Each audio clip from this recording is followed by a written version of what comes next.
La exigencia de Dios y la resistencia de Faraón. En este mensaje llegamos al último conflicto entre Dios y Faraón. Este conflicto dio por resultado la 10ª plaga, la matanza de los primogénitos. Éxodo 11. En cuanto a Dios, Dios fue paciente al disciplinar a Faraón. Él le pidió a Moisés que negociara con Faraón 12 veces. Hace poco, mientras consideraba esto, me sorprendió que el Dios Todopoderoso, el Creador, fuera tan paciente con Faraón. Cada vez Dios mandaba una plaga sobre los egipcios, pero Faraón seguía resistiéndose a sus exigencias. Éxodo 9:16 dice: y a la verdad yo te he puesto para mostrar en ti mi poder y para que mi nombre sea anunciado en toda la tierra. En este versículo, la palabra que dirigió Dios a Faraón implica que fue él mismo quien sostuvo a Faraón. Ahora podemos entender por qué Faraón fue tan fuerte al rechazar la exigencia de Dios. Aquí vemos dos aspectos de la soberanía de Dios. Por un lado, Dios endureció el corazón de Faraón. Éxodo 11:10. Por otro, Dios lo sostuvo. Puesto que Dios había endurecido el corazón de Faraón, él no quería someterse a la disciplina de Dios. Además, al darse cuenta de que Faraón no era lo suficientemente fuerte para oponerse a él, Dios lo sostuvo. De otro modo, Dios habría perdido la oportunidad de dar a conocer su poder y de declarar su nombre en toda la tierra. Creo que en la historia Faraón es el único que se ha rehusado a someterse a las exigencias de Dios. Ni siquiera Nabucodonosor se opuso a Dios como lo hizo Faraón. Aunque Moisés, el representante de Dios, se presentó a Faraón varias veces, este no se sometió. En Romanos 9, Pablo estaba involucrado en una discusión acerca de la selección de Dios. Durante esta discusión él apeló a la soberanía de Dios. Pablo usó el ejemplo de Faraón y señaló que Dios tiene misericordia de quien quiere y al que quiere endurecer endurece. Romanos 9:18. Todo esto es conforme a la voluntad soberana de Dios. Pablo citó también las palabras que dirigió el Señor a Moisés: tendré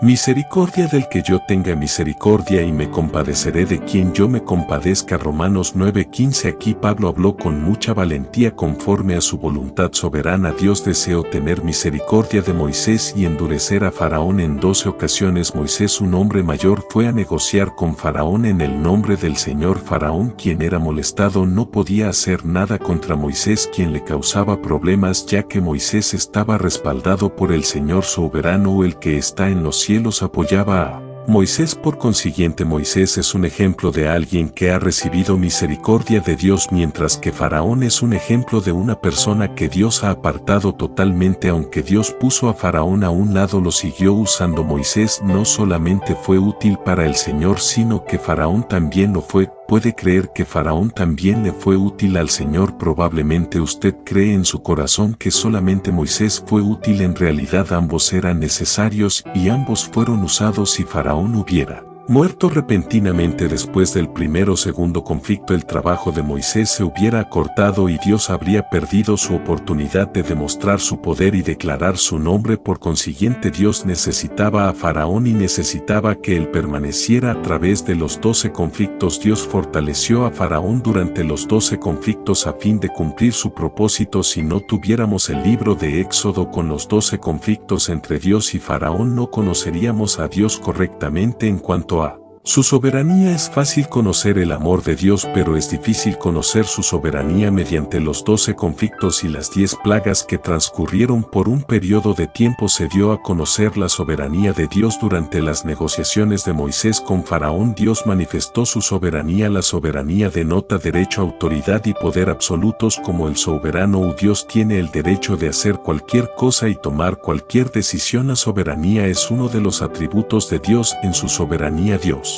usó a Faraón además de Moisés. Sin Moisés, Faraón no habría sido útil en este aspecto. Del mismo modo, sin Faraón, Moisés no habría sido útil. Faraón y Moisés se complementaban. Uno hacía las exigencias y el otro las resistía, y ninguno cambió su posición ni siquiera un centímetro. Cada vez que Moisés se presentaba delante de Faraón, él era más exigente y Faraón era más obstinado. Faraón nunca fue sometido, él se rehusó a darse por vencido. En la confrontación entre estos dos hombres vemos un cuadro de la Soberanía de Dios. La soberanía de Dios se manifiesta también en las plagas que causaron daños a la condición de vida en Egipto. La sangre echó a perder el agua y las ranas perturbaron la paz y las comodidades de los egipcios. En las plagas de los piojos y las moscas, la tierra y el aire fueron dañados. Después de las moscas vino la muerte del ganado y luego las úlceras que se abrieron. La plaga del granizo dañó el entorno y las langostas devoraron todo lo que quedó después del daño grave provocado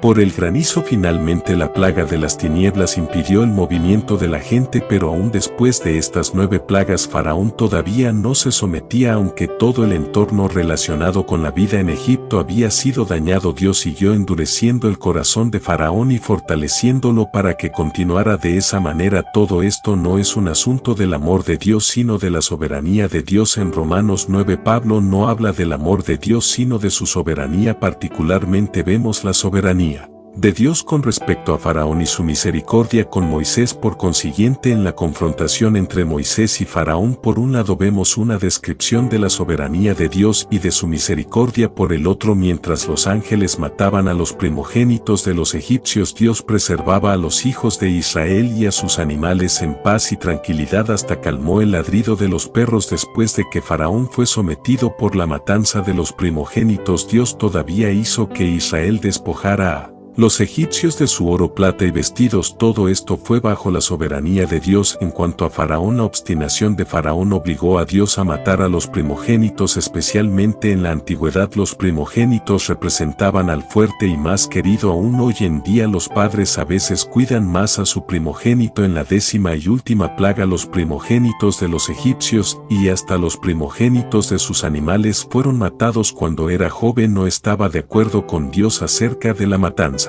de los primogénitos. Ahora puedo ver que Dios hizo esto conforme a su soberanía. Él no necesitaba ganar la aprobación de los hombres antes de hacer esto. Él simplemente dio el mandato a los ángeles y ellos lo llevaron a cabo. No considere que al hacer esto Dios no era un Dios de amor. Recuerde que según la Biblia Dios no solamente ama sino también es soberano. En otra parte de las Escrituras vemos que Dios está lleno de misericordia y rico en bondad y perdón. El Nuevo Testamento declara que Dios es amor. El mismo Dios que es amor vino y conforme a su soberanía mató a los primogénitos. Vemos que entre los egipcios no había casa donde no hubiese un muerto. Esta matanza se produjo a la medianoche, cuando por lo general la gente disfruta del mejor descanso. Ese fue el momento en que los ángeles vinieron para matar a los primogénitos, aquellos que eran los más fuertes y más amados de todas las familias de Egipto. Con esta última plaga Faraón fue sometido. Él y sus siervos se levantaron de noche y llamaron a Moisés y a Aarón diciéndoles que ellos y los hijos de Israel debían salir de Egipto y servir al Señor. Faraón fue sometido hasta el punto de estar dispuesto a que todo Israel se fuese, no solo con sus niños sino también con sus ovejas y vacas. Hasta le pidió a Moisés y a Aarón que lo bendijeran. En realidad él y todos los egipcios sacaron a los hijos de Israel de Egipto. Los egipcios estaban aún dispuestos a darles a los hijos de Israel todo lo que pedían. Estaban dispuestos a dejar que toda la nación fuese despojada por Israel. Cuando se produjo la matanza de los primogénitos de los egipcios, los hijos de Israel fueron preservados de cualquier clase de molestia y estaban descansando, disfrutando de la salvación de Dios. Éxodo 11:7 dice: pero contra todos los hijos de Israel, desde el hombre hasta la bestia, ni un perro moverá su lengua, para que sepáis que Jehová hace diferencia entre los egipcios y los israelitas. Donde estaba el pueblo de Dios no había ninguna molestia.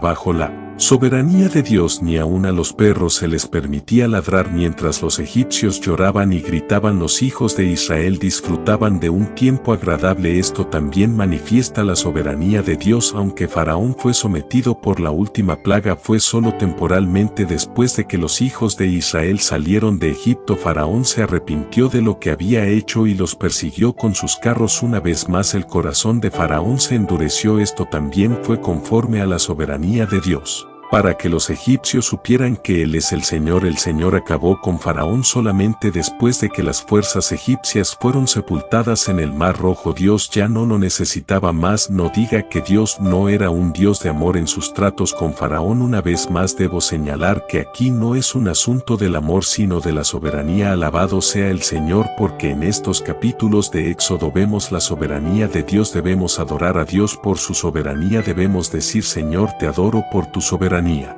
porque tu soberanía refleja tu misericordia. Señor, soy débil y pecaminoso, a veces hasta soy rebelde, pero te agradezco, Señor, porque mi corazón ha sido ablandado y está siempre dispuesto a arrepentirse. Señor, te agradezco por darme un corazón tan blando. Si no sabe que debe adorar al Señor por su soberanía, quizá no esté consciente de su misericordia para con usted, pero si conoce la soberanía de Dios, estará agradecido por su misericordia. Se dará cuenta de que hasta el asistir a las reuniones de la Iglesia usted se encuentra bajo la misericordia soberana del Señor. Considere cuánta gente está involucrada en cosas pecaminosas o mundanas, pero nosotros deseamos reunirnos en la presencia del Señor, escuchar su palabra, buscar lo que está en su corazón y practicar la unidad con Él. Esto está conforme a la misericordia soberana de Dios. Alabado sea Él, porque estamos bajo su misericordia soberana. El que podamos asistir a las reuniones de la Iglesia proviene de la misericordia del Señor. Muchos podemos testificar que las noches más felices de la semana son las noches de reunión. Sin las reuniones, ¿qué haríamos con todo nuestro tiempo? En nuestro tiempo libre seríamos miserables. Alabado sea el Señor, porque según su misericordia soberana podemos reunirnos. Cuanto más reconozcamos la soberanía de Dios, más agradecidos estaremos por su misericordia. Aleluya. La misericordia de Dios ha sido otorgada soberanamente sobre nosotros por su misericordia. No somos tan obstinados como Faraón. A veces somos obstinados, pero en la gracia soberana del Señor es solo por corto tiempo. Entonces nos arrepentimos ante el Señor o ante aquel que hemos perjudicado. Este deseo de arrepentimiento es la misericordia del Señor para con nosotros. La mañana es un tiempo excelente para que nos arrepintamos y nos confesemos ante el Señor. Le doy gracias al Señor porque cada mañana podemos tener un nuevo comienzo. Al pasar tiempo con Él podemos darnos cuenta de que hemos cometido errores, entonces nos arrepentimos. Confesamos y experimentamos una limpieza espiritual genuina. Cuánta misericordia es que estemos dispuestos a arrepentirnos, a confesarnos y a ser lavados por el Señor. Esto demuestra que estamos destinados a ser hijos de Dios, hijos de misericordia y no faraones. No debemos leer estos capítulos de Éxodo como una simple historia. Estos capítulos son un cuadro valioso que revela la soberanía de Dios. Gracias al Señor porque en la Biblia se encuentra una sección dedicada a demostrar la soberanía de Dios. Debemos meditar en estos capítulos muchas veces hasta que veamos la soberanía del Señor y lo adoremos por ella. Durante años quizá hemos adorado a Dios por su amor, pero no por su soberanía. Ahora debemos adorarle como aquel que es soberano. Debemos decir: Señor, tú eres el Dios soberano, por tu misericordia soberana soy uno de tus hijos. Aleluya. Tú me has predestinado para ser uno de tus hijos y no un faraón. En una época en que tantas personas se entregan a los placeres mundanos, nosotros queremos buscar del Señor y reunirnos en su presencia. En la misericordia soberana de Dios nuestros corazones se han inclinado hacia Él. Por su misericordia hacia nosotros lo buscamos día tras día. Alabado sea Él, porque no somos un faraón sino el Moisés actual de los conflictos entre Dios y faraón. También podemos aprender la manera correcta de laborar por Dios. La manera apropiada no consiste en laborar o esforzarnos sino en representarle a Él. Así como Moisés fue enviado por Dios, nosotros también debemos ser enviados por el. Éxodo 11:3 dice: también Moisés era tenido por gran varón en la tierra de Egipto a los ojos de los siervos de Faraón y a los ojos del pueblo. Moisés no luchó ni siquiera trabajó duro como representante de Dios. Él simplemente fue a ver a Faraón varias veces. Moisés no fue por su propia iniciativa. Cada vez que iba lo hacía como el enviado de Dios. Además, él no le habló a Faraón con sus propias palabras. Él siempre dijo lo que el Señor le había pedido que dijera, dando a conocer a Faraón lo que Dios exigía de él. Por tanto, Faraón en realidad no escuchaba a Moisés ni trataba con él escuchaba a Dios y trataba con Dios. Moisés era el embajador de Dios, el enviado de Dios. La manera de laborar por Dios consiste Faraón no ser su representante. Entonces recordarme a los colaboradores, sacaré de la tierra de Egipto a mis ejércitos, a mi pueblo que debemos de Israel, con grandes significa que debemos pasar más tiempo que yo soy el Señor. Nuestra oración cuando yo extienda mi mano sobre Egipto y saque de en medio de ellos a los hijos de Israel al Señor. En otras palabras, Faraón y el Señor Dios de Israel serían puestos de manifiesto tal como lo que verdaderamente entonces representaremos a Dios. Habrían nos enviará. Recuerda que no depende de mado y corres es que Aarón supera a Dios su credibilidad. Misericordia. Continuamos leyendo 16, 6 al 9. Correr y desear nuestra necesidad de representar a Dios y ser sus enviados. Un apóstol es enviado por la persona que cuando pasaron a Faraón enviados de Dios debemos tener la certeza de que donde quiera que Faraón estamos allí como los representantes de Dios. Entonces dirás a Aarón, toma tu vara y te echas delante de Faraón para nada, pero representamos a Dios como representantes de Dios. No hablamos por nosotros cuáles eran sus credenciales, con qué autoridad se presentaban ante él para comunicarle una petición tan excesiva. La vara de Aarón sería la señal de autoridad. Realidad pasemos a considerar el siguiente párrafo y el fuego que nos describe la actuación. Recuerda lo que dijo Pablo en 1 Corintios 617, pero el que se une al Señor es un solo espíritu. Con él la manera adecuada de laborar por Dios consiste en tener la certeza de que representamos a aquel que amamos y servimos a donde quiera que vayamos. No vamos por nosotros mismos sino con él y en él. En estos capítulos de Éxodo vemos al faraón obstinado y también a Moisés el representante de Dios. Por medio de Faraón Dios se manifestó como el Dios soberano, pero en Moisés Dios tuvo una persona que lo representara y que ejecutara su voluntad. Alabado sea el Señor, porque ninguno de nosotros es Faraón, sino que todos somos Moisés, aquellos que somos uno con el Señor en su soberanía y misericordia. A donde quiera que vamos, vamos con el Señor, lo representamos a Él y ejecutamos su voluntad. Que todos adoremos al Señor por su soberanía y le demos gracias por su misericordia.